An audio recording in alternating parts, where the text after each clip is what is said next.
There is a saying that says life has no duplicate and death is common to everybody. What do you know about life after death? When you die, what awaits you in the next life? Do you believe in life after death?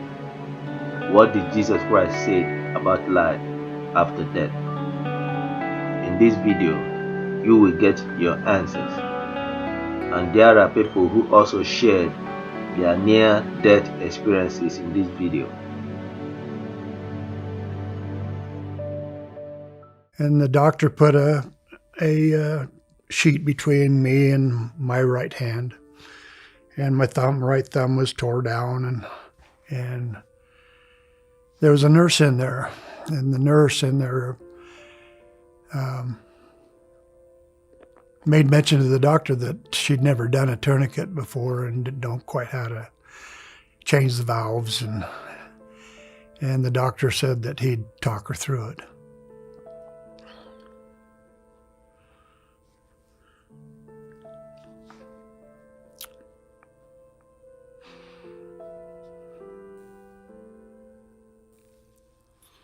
Well, in the situation that you put a tourniquet on right here, and you have two valves. One is to tighten it up, one's to loosen the pressure. And what happened was both of them were tightened to begin with, and the nurse undid the one valve, and the pressure started coming back on again, and she opened the second valve and forgot to close the first valve. And all of a sudden I had the sensation of something going up my arm. It crossed into my heart, and next thing I knew, I was above my body watching the operation. What was unique about it was I wasn't by myself. I had someone right beside me watching. And I don't know if this is normal or not, but I watched every stitch that was put into my thumb. I watched the nurse go running out of the room saying that I killed him, and which was, I'm sure, put a lot of fear in her mind that what she did didn't work.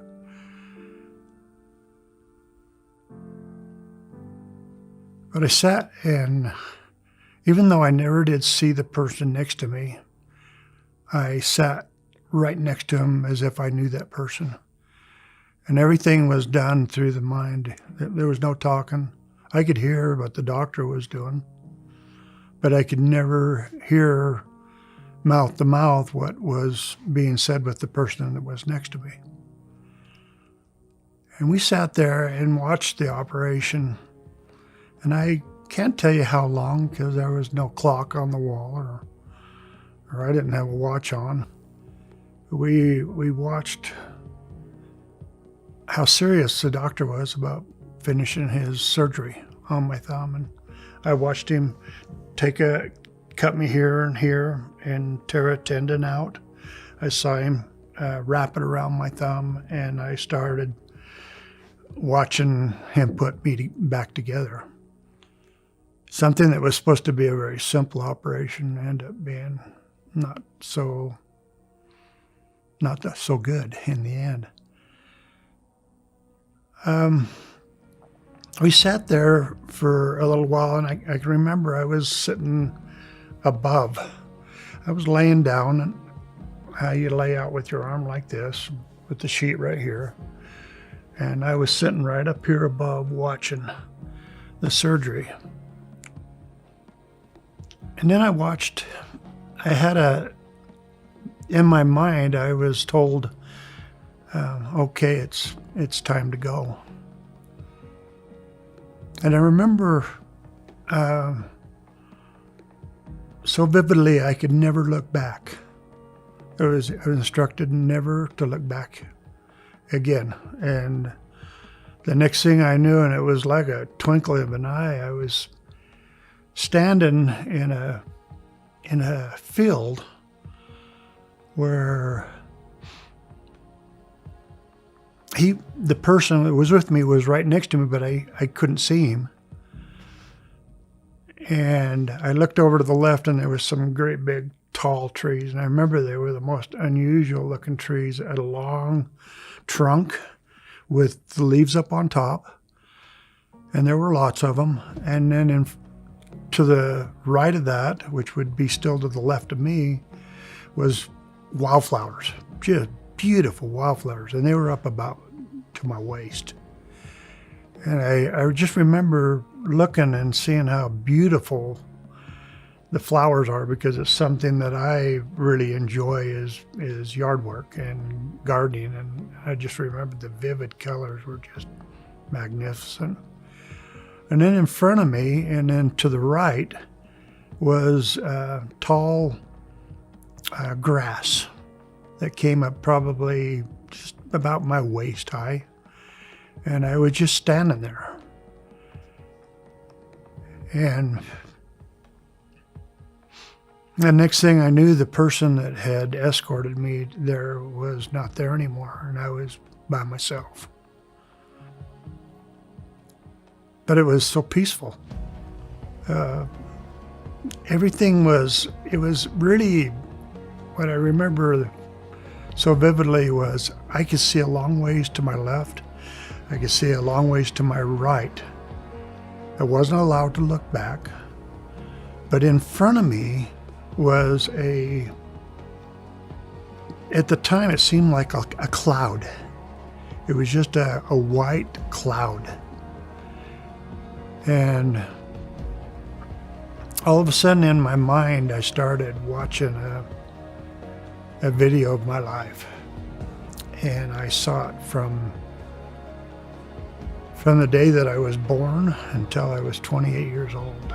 Everything that I'd done in my life, good, bad, it didn't matter, because what mattered was that's what I was being judged on, was what I had done. And I remember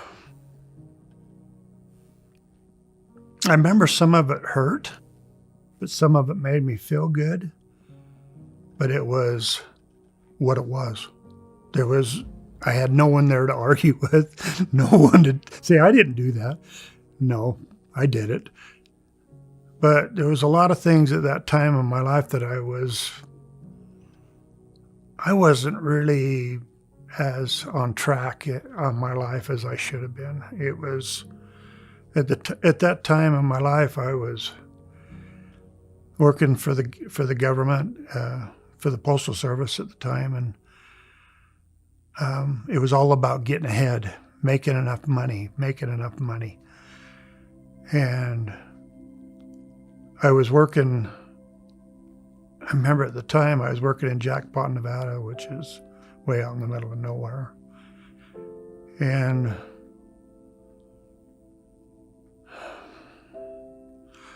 knowing that everything that I was doing was for myself and not for my family.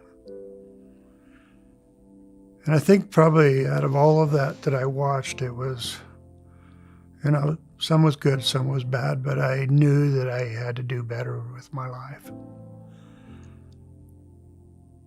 I remember all of a sudden just being so peaceful.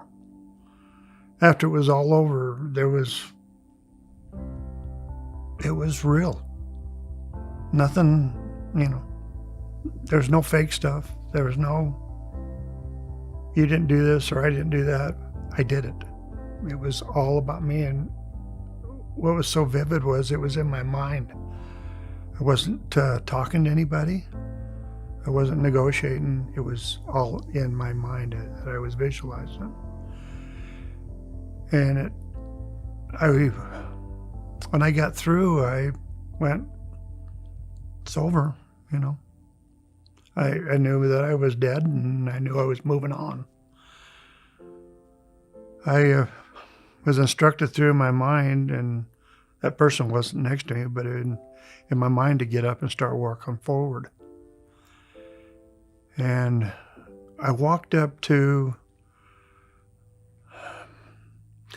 this white cloud, and an arm came through, only about this much. And it just came through, and I'll never forget it. It was an arm that was strong. It was somebody that had worked either in the farming industry where his arms were big and his hands, I remember, were strong. They were bigger than my hands. They were a lot more meaty. And he reached out like this, and I reached towards his hand, and he said, "It is not yet your time. You have more things yet to do." And he pulled his arm back through, and I didn't see it again because of the cloud that was in front of me. And at that time, I went back into my body.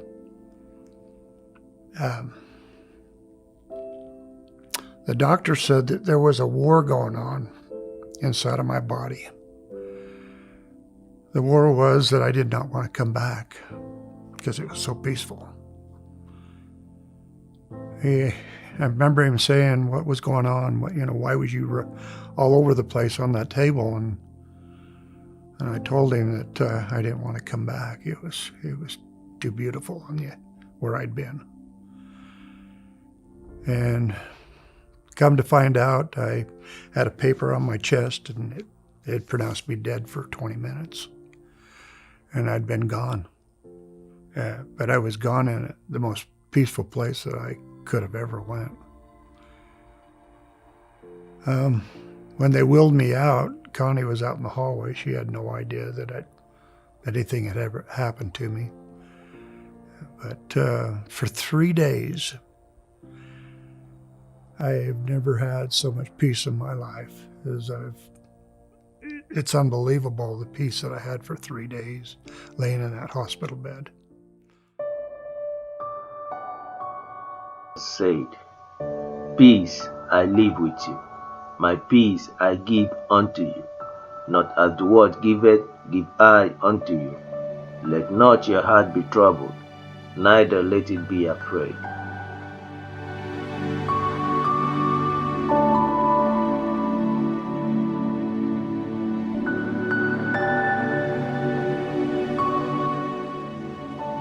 Jesus said, "My sheep hear my voice, and I know them, and they follow me.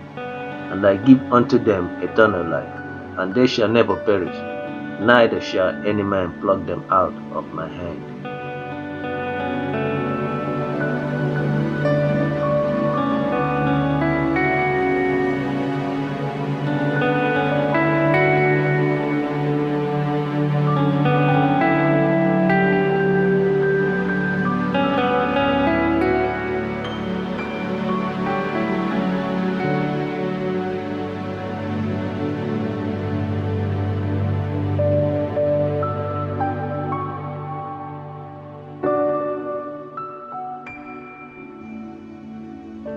For God so loved the world, that he gave his only begotten Son, that whosoever believeth in him should not perish, but have everlasting life.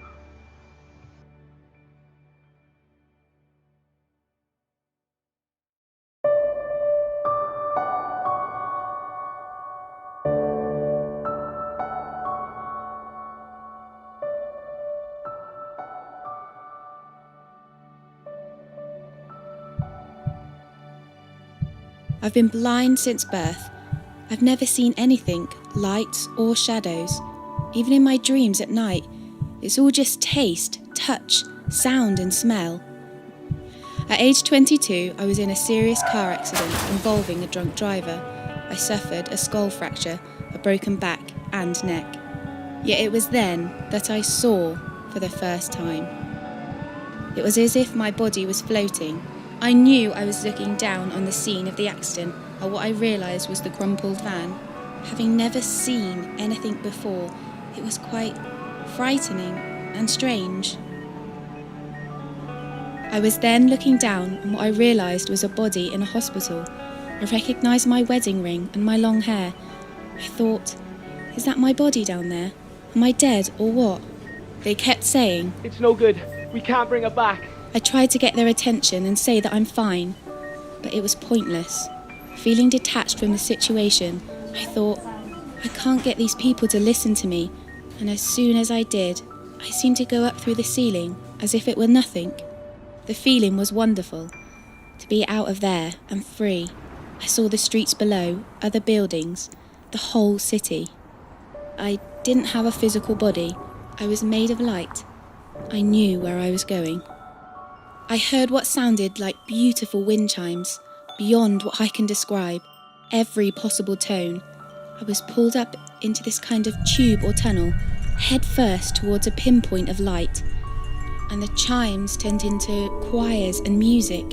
It was songs praising God, and I felt no fear.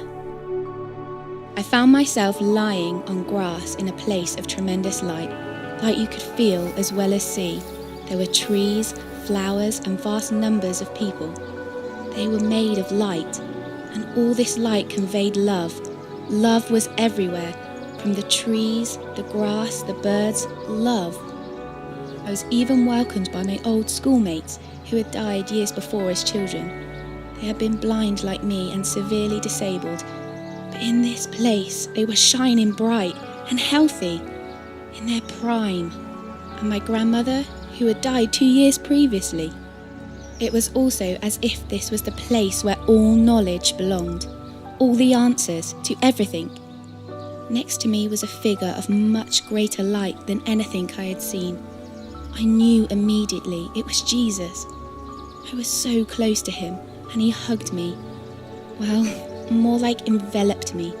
It's the only word I can use to describe it. His eyes permeated every part of me. It was like you couldn't lie about anything. He saw it all, and even so, I wanted to reveal everything to him. I so wanted to stay there with him, but he told me it wasn't my time to be there, and I had to go back, that there was more to learn and teach about loving and forgiving. He showed me my life from birth, and I became aware of the repercussions of my decisions and actions. With that, I landed heavily into my body again and felt the pain surge through me. Vicki, you hear me?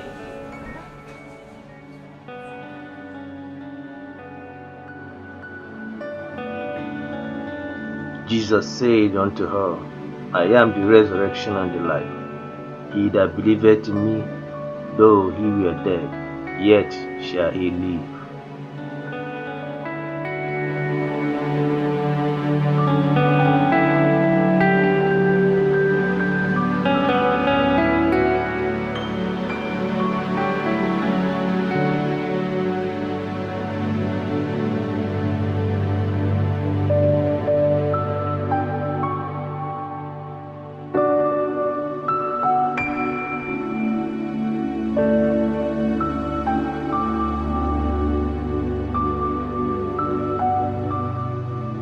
And Jesus said unto him, Verily I say unto thee, today shalt thou be with me in paradise.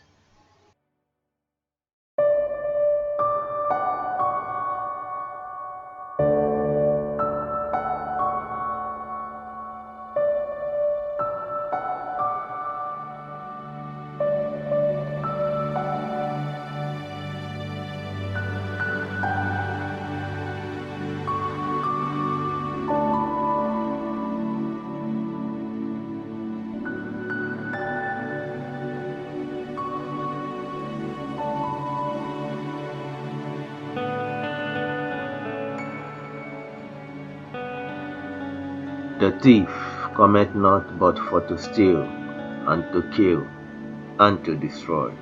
I am come that they might have life, and that they might have it more abundantly.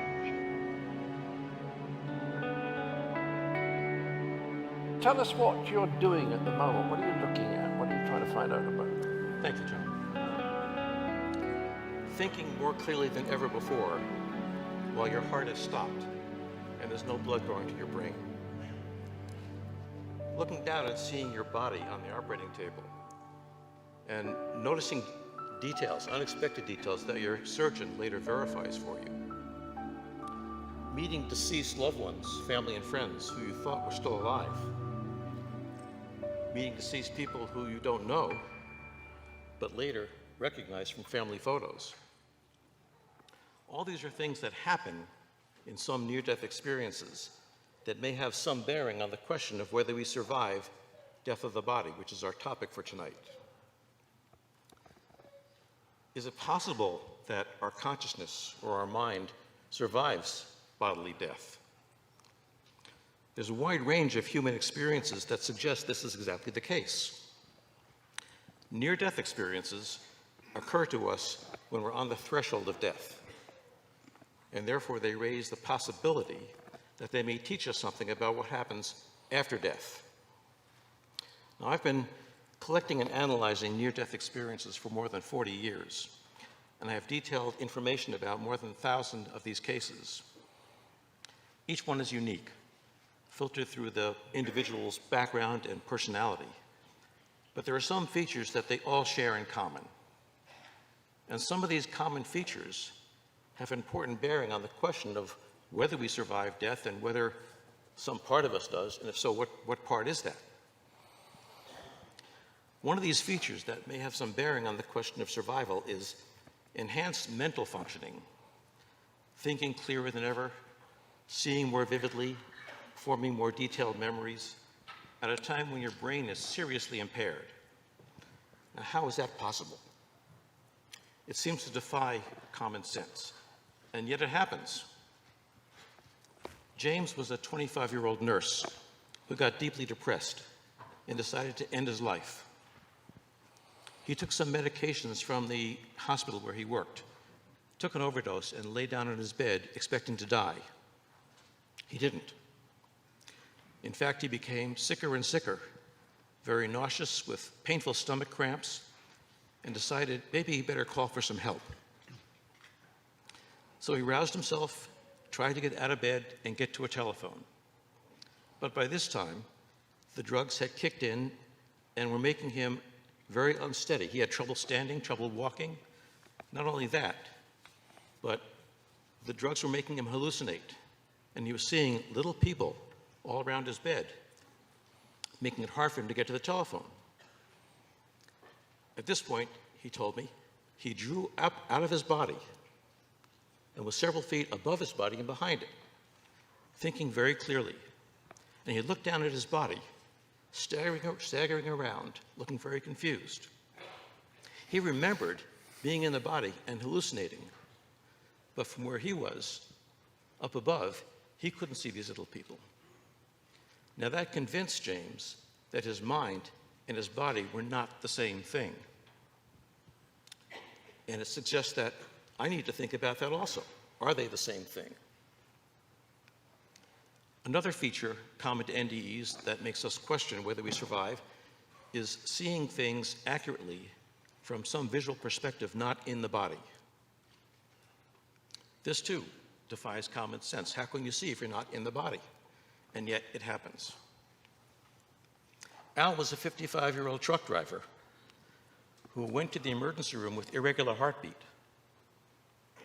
In the emergency room, during diagnostic testing, his heart condition deteriorated rapidly, and he was rushed to the operating room for what eventually became quadruple bypass surgery.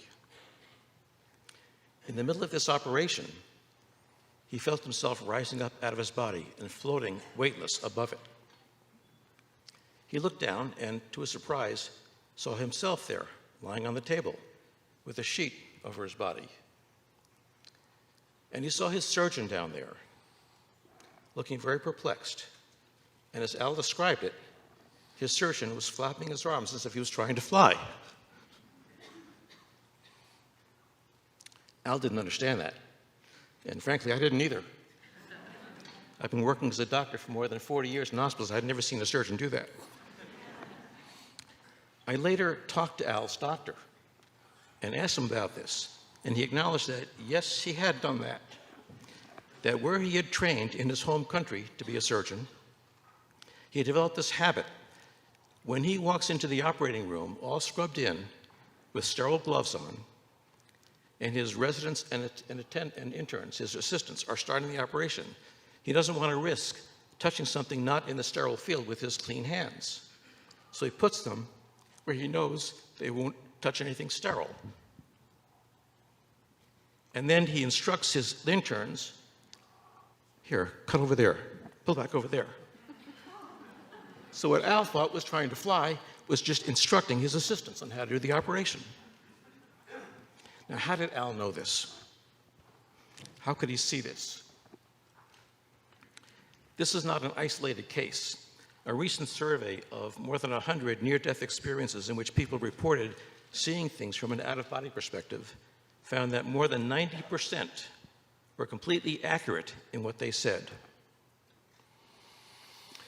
Another common feature that people report in NDEs is seeing deceased friends and family. Now, many of us would expect to see deceased loved ones when we die, so that's not so surprising. But sometimes more surprising things happen. For example, people sometimes see deceased loved ones that they thought were still alive. Eddie was a 9-year-old boy who was hospitalized in a coma from meningitis. And he was in a coma for about 36 hours before his fever finally broke. His family were gathered around him by the bedside all night long. And finally, about 3 a.m., he opened his eyes and excitedly told his parents that he had just been to heaven. And he'd seen his dead grandfather and Auntie Rosa and Uncle Lorenzo. And then he said, and I also saw my sister Teresa, who told me I had to come back. Now, Teresa was his older sister who was in college in Vermont, and as far as anyone knew, was perfectly healthy. Later that morning, when his parents went home, they immediately called the college, and they found that Teresa had, in fact, been killed in a car accident just after midnight. How did Eddie know about that? Jack was a 25-year-old electrical engineer who was hospitalized with pneumonia. One day, as his young nurse, Anita, was fluffing up his pillow, she mentioned to him that this weekend was going to be her 21st birthday, and she was going to be gone for a few days visiting her parents. Shortly after she left, Jack's condition went downhill, and he had trouble breathing. He eventually stopped breathing entirely. He then had a near-death experience in which he saw Nurse Anita. Surprised to see her there, he said, "What are you doing here?" And she said, "I've come to fluff your pillow up one more time. And I'd like you to go back and tell my parents that I love them and I'm sorry I wrecked the red sports car." When Jack recovered, he told the nurse about this experience. She started tearing up and left the room immediately. Later, Jack learned that Anita's parents had in fact surprised her with a red sports car for her birthday. And excited to try it out, she raced down the highway and crashed into a concrete barrier, dying instantly. Now, how could Jack know this? How could Eddie know this? How can these things happen? And finally, there are some people in near-death experiences who meet what appear to be deceased people who they don't know. Levi was a 35-year-old man who was born in Holland, who had a cardiac arrest. His heart stopped, and he had a near-death experience, saw his grandmother who had died, and then saw a man who he didn't recognize, but who looked at him very lovingly. He didn't know who this was, didn't know what to make of it, so he didn't talk to anybody about this. 10 years later, when his mother was on her deathbed, she confessed to him that her husband, who had raised Levi as his father, was not, in fact, his biological father. Levi's biological father was, in fact, a Jewish man who had been captured by the Nazis when they came into town, taken to a concentration camp, and never seen again. And then his mother showed Levi a photograph of his father, which he recognized immediately as the man from his near-death experience. So we have in near-death experiences heightened mental thoughts when your brain isn't functioning. We have accurate perceptions from outside the body. We have meeting with deceased loved ones who you didn't know had died. We have deceased meetings with loved ones who we didn't know, period. And we don't have a good physical explanation for this. So all these things should make us think about, is there something about us that survives the bodily death? And if so, what is that thing?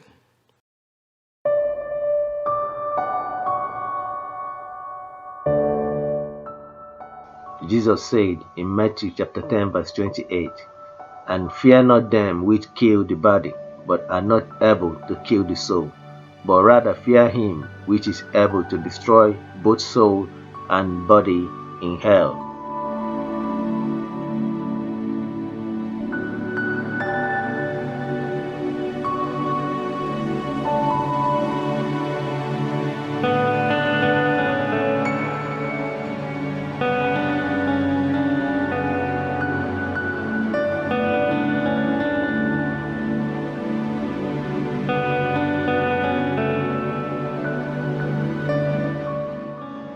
Marvel not at this, for the hour is coming, in the which all that are in the graves shall hear his voice, and shall come forth, they that have done good unto the resurrection of life, and they that have done evil unto the resurrection of damnation.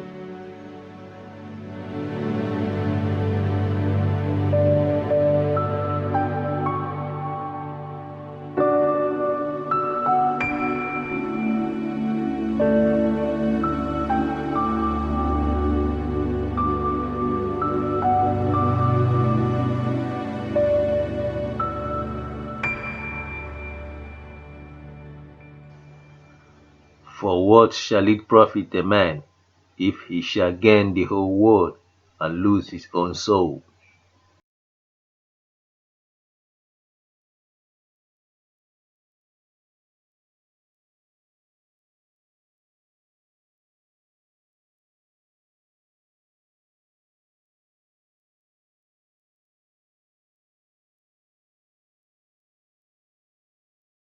I'm thinking all of a sudden my mother flashed in front of my eyes because she's a scientist, and she has told me from the time I was a child that we grew up from pond scum, and now that she's older, she doesn't want to believe that anymore. You know, there has to be something out there.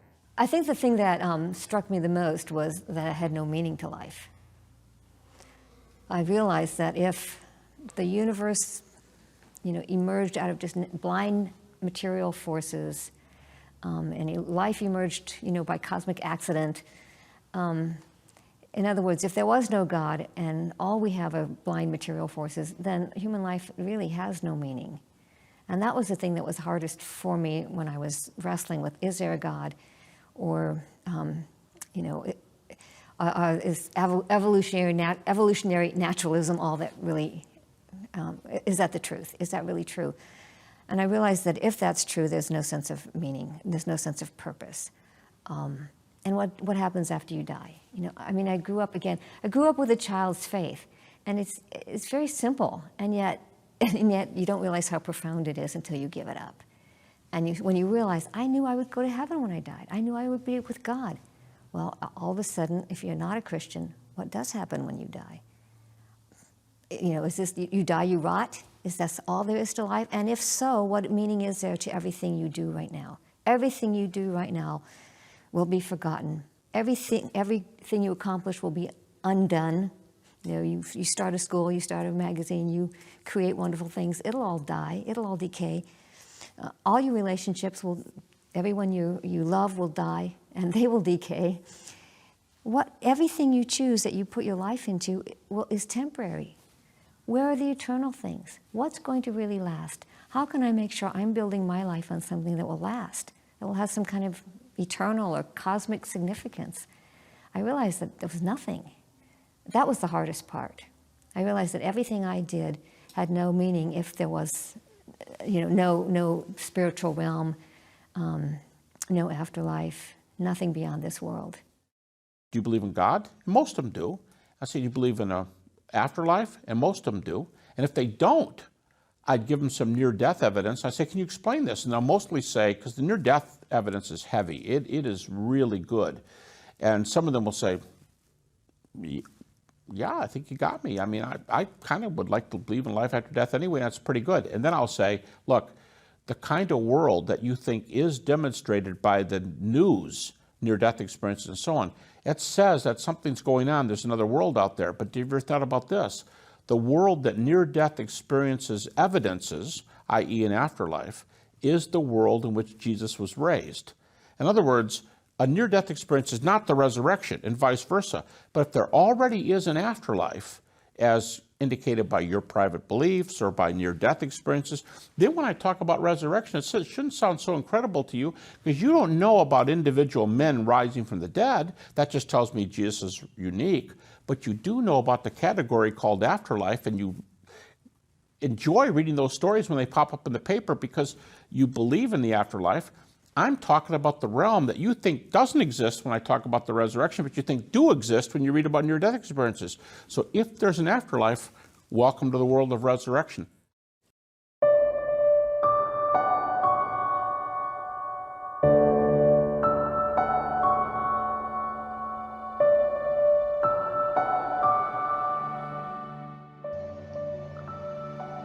Jesus said unto him, I am the way, the truth, and the life. No man cometh unto the Father but by me.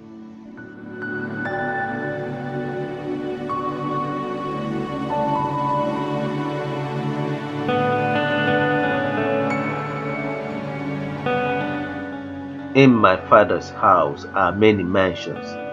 If it were not so, I would have told you. I go to prepare a place for you. And if I go and prepare a place for you, I will come again and receive you unto myself, that where I am, there ye may be also.